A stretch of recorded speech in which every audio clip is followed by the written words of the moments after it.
Okay, so this is gonna be like a chill video. This is just like, hey, this is how you get your visa. Hey you guys, and welcome back to my channel. I am Tam. If you are new here, welcome. I am an American studying in London. I am attending the University of Greenwich and I am getting my master's in computing and information systems. So as you can tell by the title, we're going to talk about getting your visa, obtaining your student tier 4 visa. And I took some notes because I was like, wait a minute.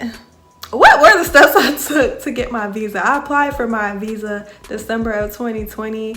It is July 2021. So yeah, that just kind of erased out of my mind. I was like, wait, hold on, how did I get my visa? So we're just gonna go ahead and get right into the video. If you have any questions, make sure you comment down below. If I missed anything, you can also comment down below. Also, if you want me to talk about anything else, you can also comment down below. But make sure you guys like and make sure you guys subscribe to my channel to get my London experience. I will also be back in London in September to finish my last term. Yes, Lord. All right, so let's just go ahead and get right into the video, guys. So the first thing you should have is your CAS, which is your confirmation of acceptance for studies, and you get this from your university. So your university should be able to give you that, and it's just saying that your university is your sponsor. So you have to have your CAS in order to even begin your student visa application. So the application is fairly simple to complete. You just make sure you go through it thoroughly. For me, let me tell you guys, when I applied, I forgot to put my middle name because you know how some things you'll have your given name, middle name, and then your surname. It didn't have that. So it didn't click in my mind to make sure I include my middle name. So even when I looked over my application more than one time, more than 2 times, it didn't click like, make sure you put your name, your middle name, make sure you put your full name on there. So whatever your name is on your passport, make sure you put that in your application. They also ask for your parent details, your travel history, any convictions. They also ask if you have family in the UK, your accommodation, if you already secured accommodation, I believe. So they just ask things like that. The application wasn't too hard to complete. It wasn't too complicated or anything to complete, but just make sure all the information is correct. Well, also for my application, I didn't have to prove my finances or show that I have enough to attend university.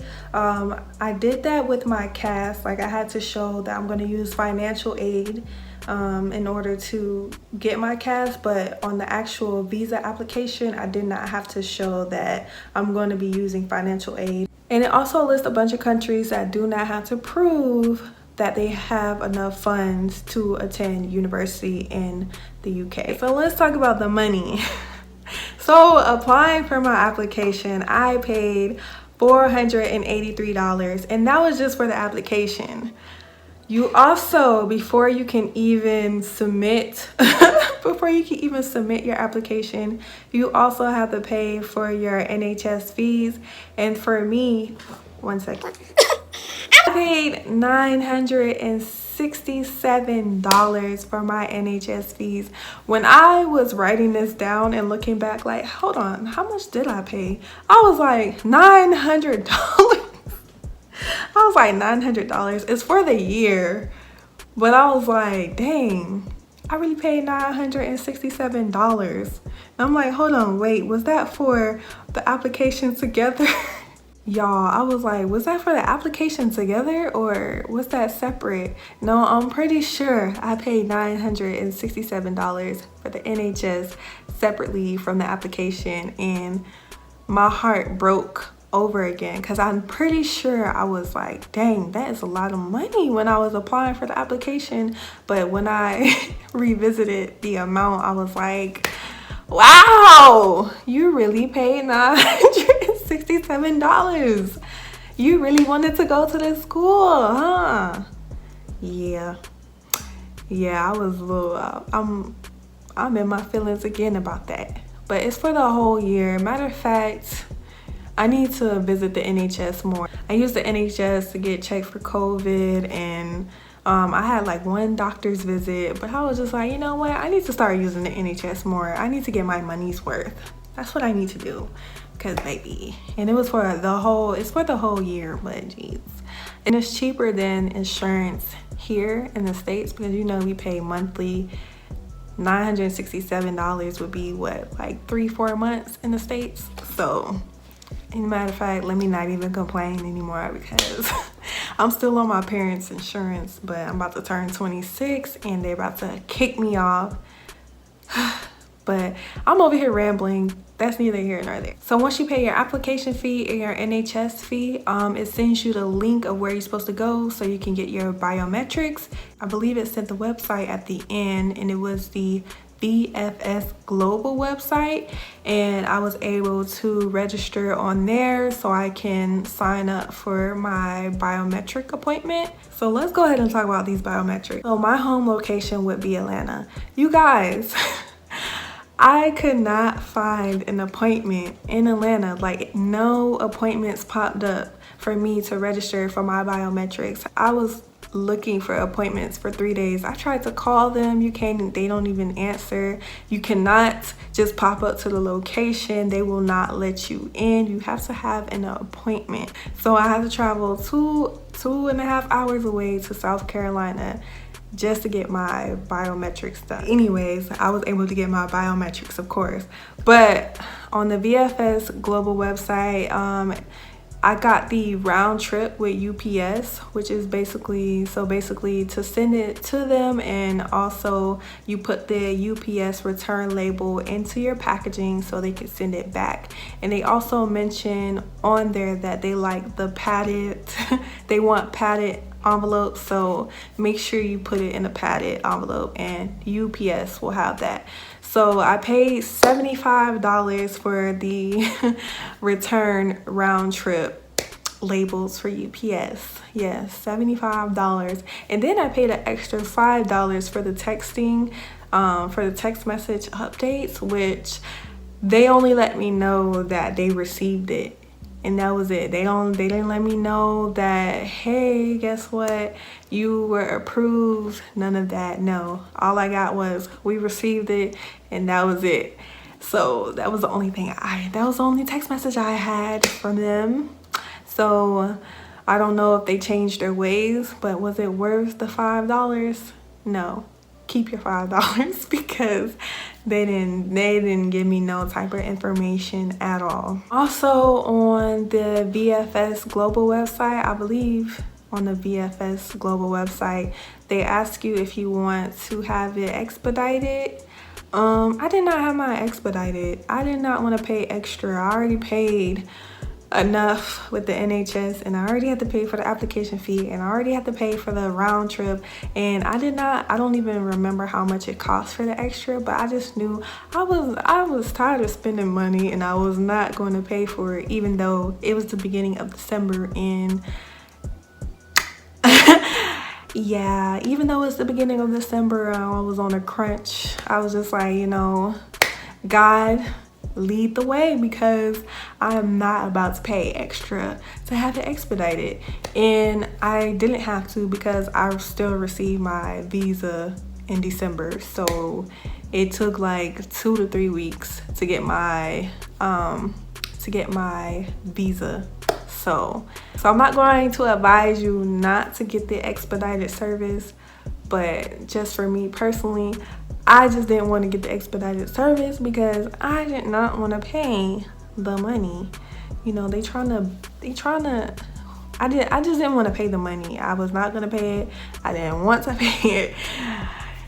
Yeah, I just didn't want to pay for it. So that's going to be up to you. That's going to be up to you. If you want to pay for the expedited service, I'm not going to tell you to get it or not get it. That's going to be up to you. You do what you want to do. But for me personally, I was like, I ain't paying for that. So after I paid everything on the Global website, which is basically my shipping labels, I was able to go to my biometrics appointment.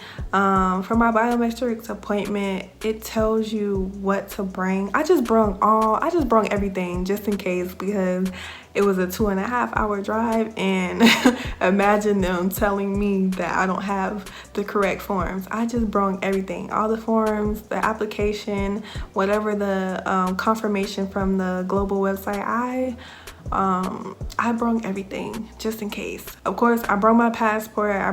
I literally brung everything just in case, because I was not gonna reschedule that appointment. I was already in a crunch, and I was not about to reschedule the appointment, and I drove 2.5 hours. So of course, yeah, I just brung everything. And I think she only needed one paper that I took my biometrics, and she stamped one paper. I believe it was just one paper. She was like, oh no, I just need this.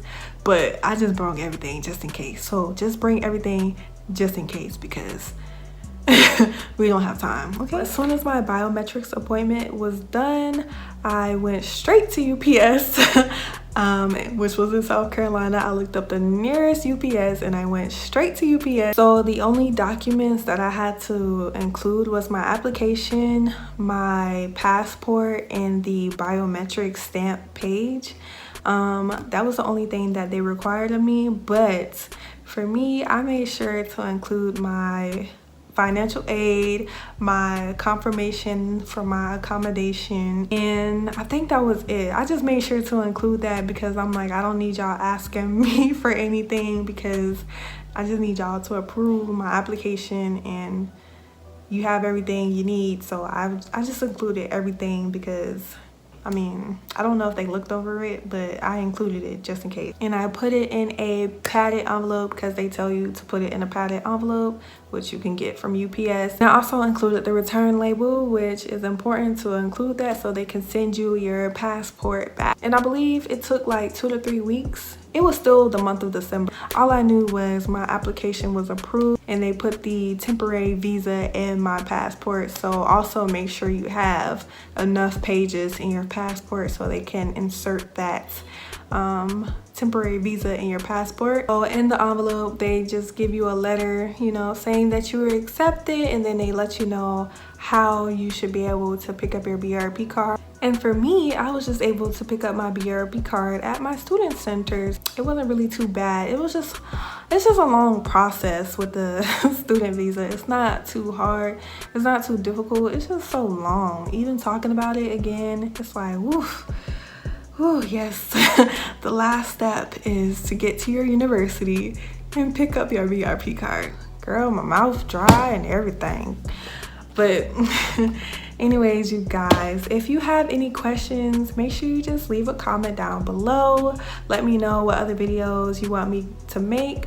Like I said, I will be returning back to London in September, and we're going to continue my London journey, my London experience, and it is my last term. So yeah, I'm gonna be real busy starting September. Well, currently now, because I'm currently doing my dissertation, which is due in January, and then I just have my last term. I'm so excited. Anyways, you guys, make sure you subscribe to my channel. Make sure you give this video a thumbs up if I helped you guys. If I didn't, still give me a thumbs up because I tried, okay?